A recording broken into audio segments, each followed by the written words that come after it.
Why is the Titanoboa, despite the fact that it's never been poisonous, considered the most terrible snake of all time? How did it manage to succeed in hunting both on land and underwater? Could anyone compete against it? Now, I'll tell you about that. In this episode, you'll learn the most interesting details about the incredible snake Titanoboa.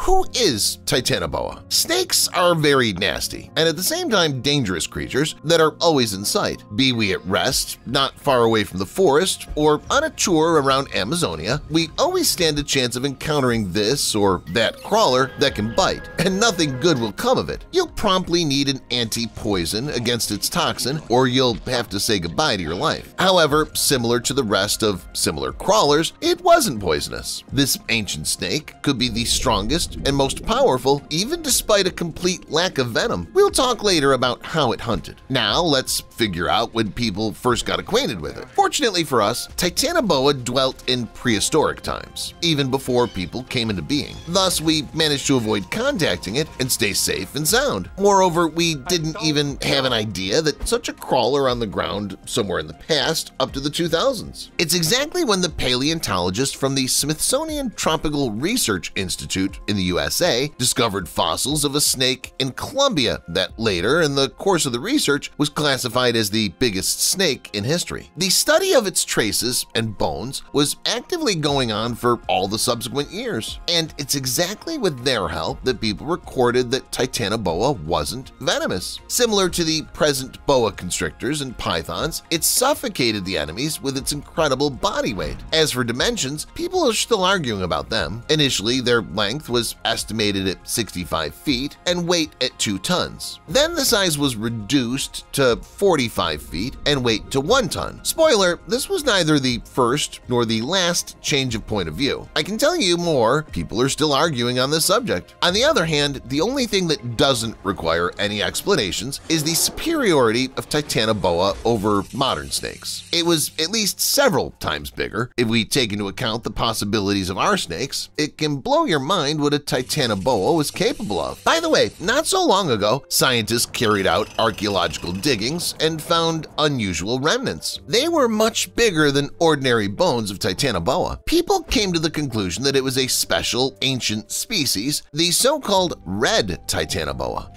It stood out for its excessive aggression and bigger dimensions. Scientists modeled its appearance with the aid of a supercomputer, and here's what came out of this. What do you think? Aren't people mistaken? Is it real that together with the usual Titanoboa, some super dangerous red snake existed? Or is it already too much and we start to get worked up? Write in the comments. Though there are still doubts about the existence of the Red Titanoboa, the real Titanoboa did really exist. Let's learn what it was doing. As snakes, as well as other reptiles, are cold-blooded in contrast to mammals and need a warm environment, which influences their metabolism, researchers suppose that at that time the temperature in the region must be about 86 to 93 degrees Fahrenheit, and possibly the snake lived somewhere close to hot springs. Though, you know, wherever Titanoboa lived, it was doing well. After all, the crawler came into the world several millions of years after dinosaurs had died out. That means she didn't have any super dangerous opponents. She turned out to be the empress of this world, willing to do everything it wanted. As I've already told, the Titanoboa is the biggest crawler in the world's history. Its current relatives, boa constrictors, are also not that small, but compared to its great-great-grandmother that grew up to 50 feet long, modern snakes are really small. If you have a good imagination, for sure you've already imagined that snake crawling along the forest and hunted everybody she encountered on its way, except that not everything was so simple. Firstly, Titanoboa was too giant. This suggests that it had problems with moving around. Try to carry a piece of flesh weighing a ton. You'll see how you like this. After all, it's not only important to walk with such a weight, but to successfully hunt, make sharp dashes, and give chase for a long run. The Titanoboa was no leader in the fauna. This is exactly why there's a version according to which the legendary snake left land for water. Things were getting better in marshes and lakes. It economized energy while getting around and was always ready to rush to its victim up to the very end, knowing that she wouldn't have to sweat about coming back. You'd dip into the water and feel all right. In addition, it didn't have to leave its own swamp to hunt. The Titanoboa, similar to modern crocodiles, could sit on the bottom, hide, and wait until the potential enemy would be available, and then, making a sharp dash, catch it with all its body weight. This dash from the ambush was more than enough for the giant fish, turtles, and even crocodiles to stay helpless. The thing is that these creatures needed at least a second and some space and time to prepare another blow. And if you're wrapped from all sides, knocked down, however strong you may be, you'll do nothing about it. In a big lake, you'll always find some larger fish, especially if this lake is a prehistoric one. That's why even such a snake as Titanoboa had its own enemies I'll tell you about later. It'll be very interesting. But now, let me tell you about some fun facts related to this creature. When people first heard about a Titanoboa, they started to say that they personally saw this giant snake somewhere in the water. You see, it was hiding by the lake, in the Amazon River, or in some swamps, and even ate cattle in the middle of the night. It came to a point where locals were invaded by fear, and people were even afraid of going fishing, which could not but have an impact on the economy of some not very favorable places. Everything would have gone down the tubes if people hadn't been reminded of the award they'd talked about back in the 30s of the 20th century. Back then, the New York Zoological Society declared a prize equal to $1,000 to the one who would prove the existence of a snake more than 40 feet long. By the way, the amount of the award grew tenfold. As you understand, since Titanoboa wasn't known, this related to ordinary crawlers, whereas the legendary snake perfectly suited to this description. The fishermen decided to earn extra money to set off in search of the snake that didn't let them bring home food and money, and understood that in reality there was nobody there. Either Titanoboa successfully hid from prying eyes of the man, or those were just silly inventions aimed at schmoozing and causing panic. You'll be surprised, but the hype about this snake was not over. Even big companies got involved and started to make a full-fledged film about Titanoboa. The subject of Titanoboa was picked up by the creators of the games and serials. In general, there are many sources now with the use of which we can study this snake.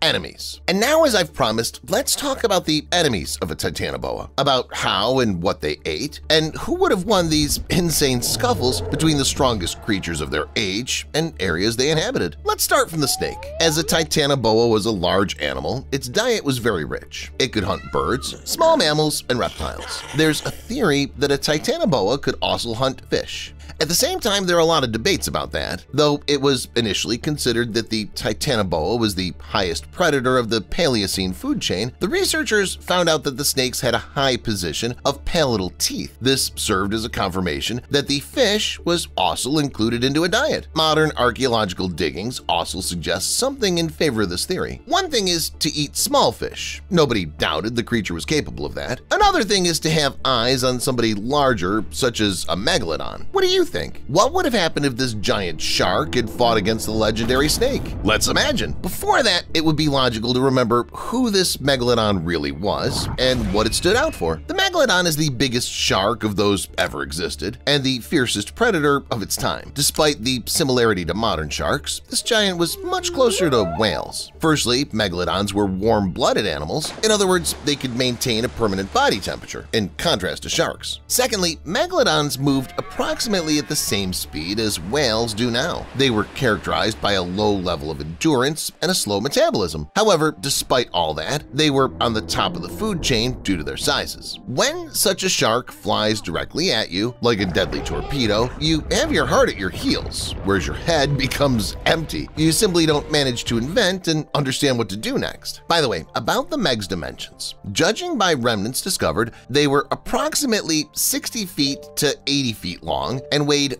40 tons and more. Some people do so like living in constant fear that they continue making films on this subject and are pleased to watch conspiracy clips with a living megalodon nowadays. You don't especially like when clips show the teeth of this monster, how big they are compared to those people or other animals have. Yes, I do not even slightly underestimate the fish, but still consider that what was in the past must remain that way. I've slightly departed from the subject. Now we come to comparing these predators predators. Megalodon was considerably bigger than Titanoboa. For this, he exactly gets the first point. With respect to jaw strength, the shark gets another point. The teeth of Titanoboa were much less. For that matter, they played a different role. Their essence was not to let the prey, however big it might be, go out if it had already found itself inside its maw. Thus, the teeth were slightly inclined. The shark just hackled everybody with them blindly. I would argue in terms of tactical knowledge and skills, they say Megalodon was incredibly good at ramming its opponents and subsequent fights. The shark pushed with its tail, bit at everything that caught her eyes, and came out victor because of its mighty dimensions. But as long as someone showed at least some share of intelligence, the battle started to change its color. After all, Meg was even bigger than Titanoboa. It would lose its breath much quickly, even despite the battle in the water. In addition, it's not so easy to hit the crawler that wiggles and changes the angle of the fight. Here, it's important to catch up with the snake and not to lose sight of it. Just a couple of such rams and it'll wrap the shark from its tail to its head. The point for the hunting skills goes to the snake. In addition, apart from better adaptation to a fight, Titanoboa is also much more endurable. It can keep a high rate in a scuffle with a shark for a longer period of time, which will play into its hands again. That's why the two creatures will play in a draw, 2-2. You know, there's no sense in further comparison. It'll always be in such a way that the Megalodon will be stronger on paper, whereas Titanoboa has its own trump for each trick of the Megalodon. That's why their battle would have been a 50-50. It's the one lucky enough who would have come out the victor. This all is a theory, of course. After all, these creatures lived in different epochs.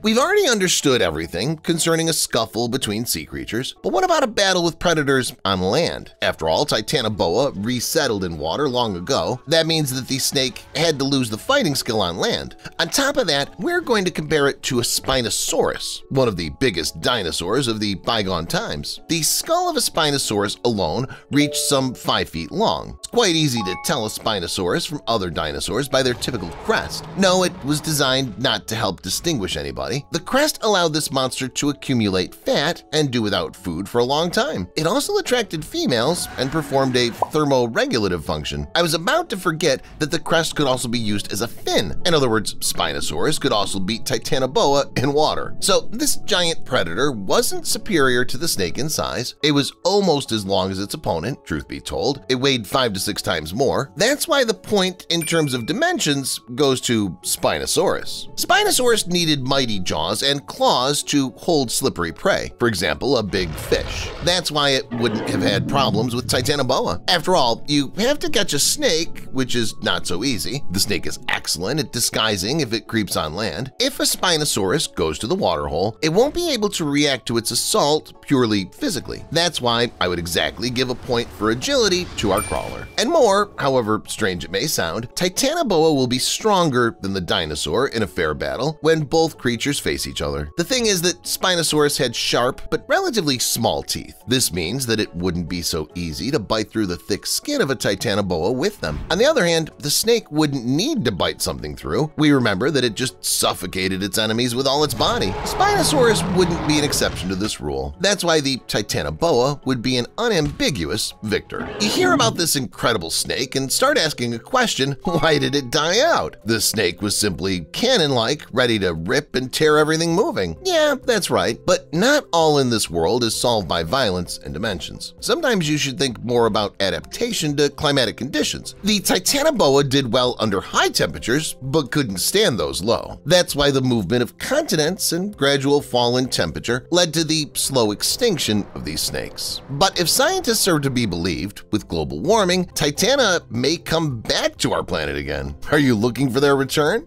That's it. Write in the comments which fact about Titanoboa surprised you most of all. Leave a like and subscribe to the channel.